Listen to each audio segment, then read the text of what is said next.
I was savoring a medium rare steak, cooked to perfection, when a woman slid into the seat across from me. No introduction, no prior arrangement, just a quiet directive. Continue eating or I'll cause a commotion. Her smile hinted at familiarity, but her eyes were sharp, measuring, dissecting. Oddly, this wasn't even the strangest moment of the evening. That came from the absence of shock, of surprise. After the day I'd had, I didn't have space left for either. Not after being forgotten by the very people who'd promised me a celebration. My wife, my children, they'd been dropping hints for weeks, their voices dripping with anticipation. Asterisk this year, something big. You'll love it. Asterisk, I'd imagine balloons, laughter, a dinner full of warmth and clinking glasses. But instead, I sat alone in a restaurant I had reserved myself. Too proud to cancel. Too foolish to suspect. I kept checking my phone, watching the minutes crawl past. No call. No message. No one showed up. Then she did. She sat across from me like she belonged there. And in that moment, something inside me settled. Because the truth had been circling for months. I just hadn't wanted to face it. For over 20 years, I gave everything to my family. My time, my resources, my soul. I built something from nothing, a thriving company, a safe home, a foundation for them to build their lives on. When I met my wife, she was a school teacher. Kind eyes, gentle laugh. She told me she admired my humility, said she loved that I didn't crave attention. I believed her. I believed she saw the man beneath the ambition. But in hindsight, she saw opportunity. I was never a partner. I was a stepping stone. My children were raised with values, integrity, loyalty, respect. At least, I thought they were. But those things can't be inherited. They're tested, and when the tests came, they failed. The first real sign appeared last November. A storm grounded my flight, so I came home early from a conference. I didn't tell anyone. Thought it'd be a sweet surprise. There was a black Jaguar in the driveway. Flashy, loud, not mine. Inside, music played.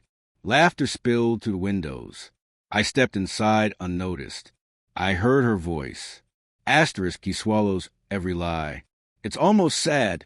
Asterisk. I saw my son laughing on the staircase. My daughter raising a glass. I didn't speak. I left, silent. The next day, I became a shadow. For 6 months, I observed, documented, prepared. A private investigator. Cameras at the lake house. I tracked her spending, uncovered secret accounts, watched her shower gifts on a man named Daniel, a stranger who soon became all too familiar. She taught my children to call him Uncle Daniel. She altered her will, giving them everything under his control. A polished replica of me. No history, no struggle, just charm and an expensive watch. They thought I didn't see it, that I was slipping. They whispered about dementia. My restraint became proof of weakness in their eyes. So I smiled. I played my role. While they planned, I executed. Sold my company quietly to a rival she despised.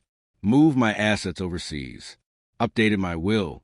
Collected every message, every photo, every transaction. And then came Elise, the woman across from me that night, a fraud specialist, ex-FBI. She slid a dossier under the table. Inside, my wife's blueprint for betrayal.